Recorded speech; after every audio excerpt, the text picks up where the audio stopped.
The 2015 to 2017 Honda NC700X. Adventure bikes are fairly ubiquitous these days, and Honda makes sure to get its share of that market segment with the entry-level-ish NC700X. Priced well below 10 grand with a rider-friendly engine, the NC700X can serve as a trainer bike for more serious on-off-road work, or as an affordable commuter in a strictly urban environment.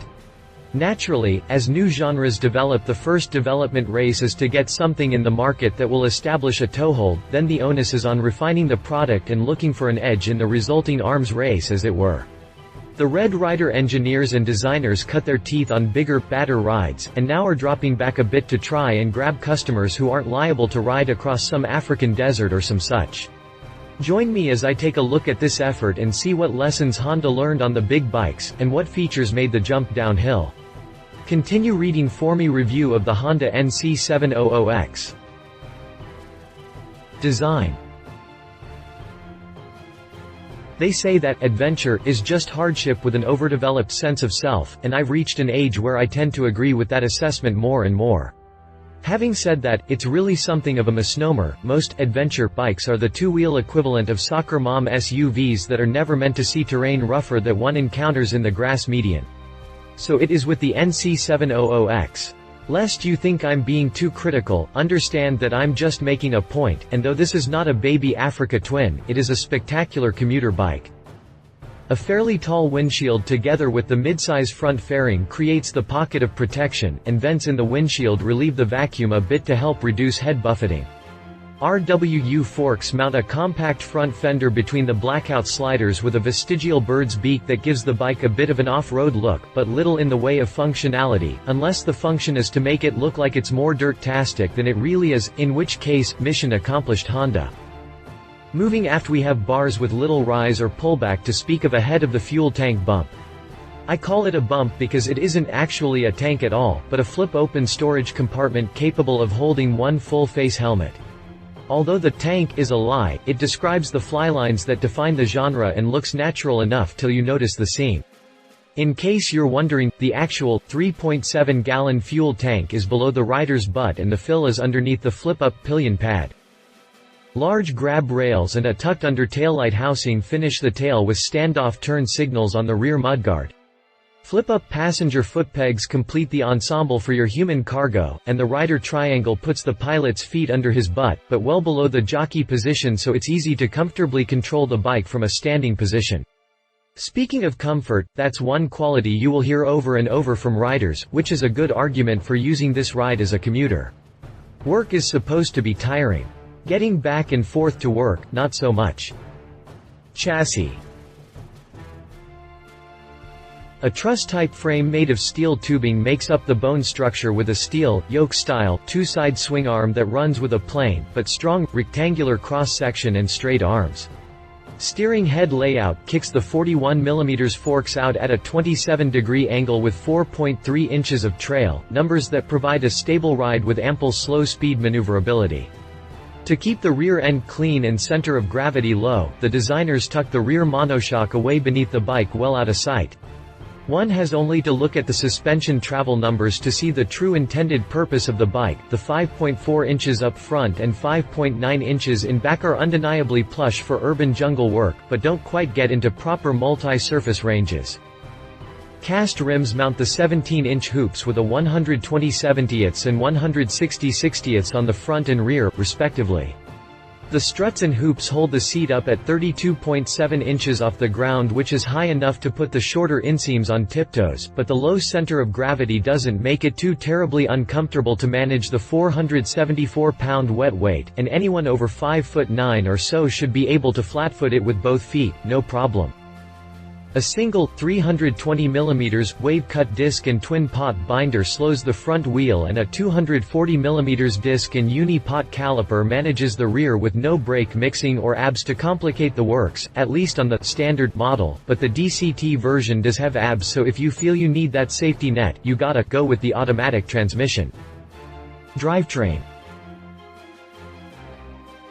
Honda drives this little adventurer with a 670cc parallel twin.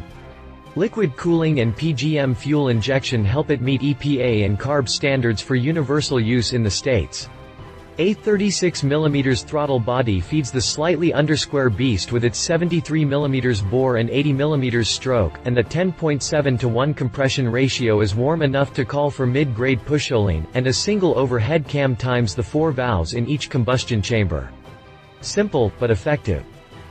Power delivery is friendly and predictable with a fairly symmetrical power band that delivers around 50 horsepower at 6,250 revolutions per minute and 45 pounds of grunt at 4,750, another detail that makes it unintimidating to ride with just enough mustard to make it fun for experienced riders.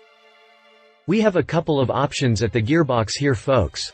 You can go the traditional route with the manual, 6-speed transmission, or you can avail yourself of the twist and forget functionality provided by Honda's proprietary dual-clutch transmission that operates as a full automatic tranny with the option of shifting via push-button on the left switch housing.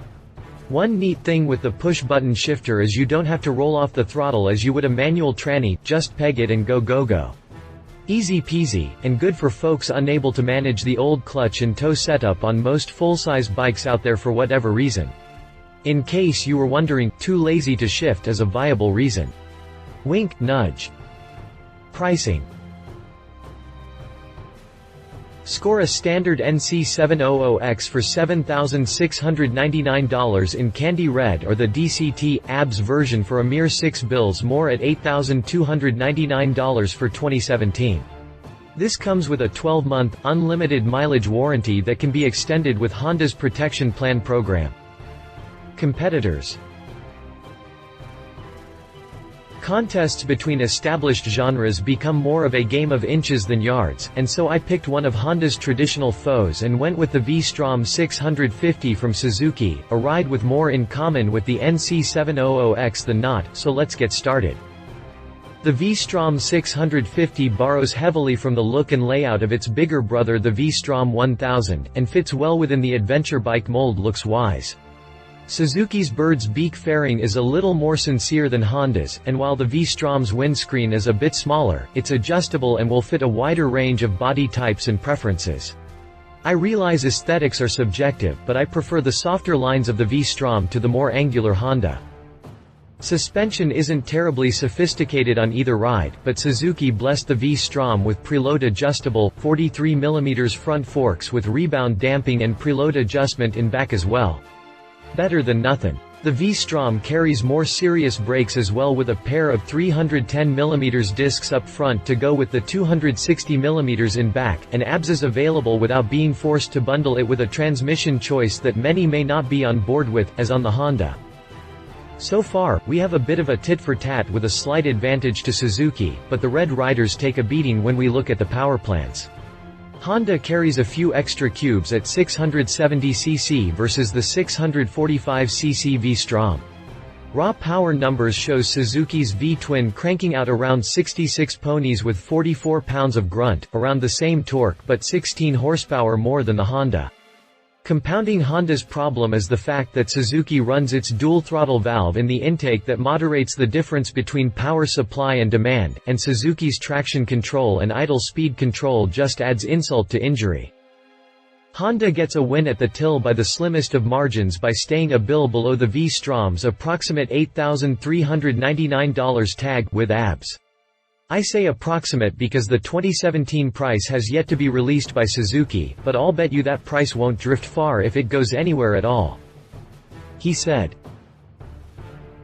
Damn, I really kind of liked this Honda until I compared it to the Suzuki. Funny how a little perspective can change things so drastically, ain't it? Still, there's nothing bad about the NC700X, and a lot to love, especially if you have need of an automatic transmission. It's easy to use, and a hell of a lot cheaper than having a custom ride built to work around some physical problem that would otherwise prevent you from riding, so I'm down with it, regardless. She said. My wife and fellow motorcycle rider, Alan Hinton, says, Honda calls this an adventure bike, but it doesn't fit my definition of what an adventure bike is. This isn't really off-road worthy. You can get hand guards in the accessory catalog, but there's no engine guard. You could put some knobbies on it and tweak the suspension, but it's never going to be more than a bike for modest dirt road travel. That being said, it does make a decent tourer. The seat is comfortable and the rider triangle lends itself to long-distance riding. Add the hard saddle bags and top case and you have a decent tourer or a commuter, though if you live in a place where lane splitting is legal, the panniers make the bike a little wide for such actions. Shifting with the DCT transmission is a little clunky at the low end, but once you get moving, it's not bad. Specifications. If you liked this video, please share your thoughts in the comments below and don't forget to hit the subscribe button.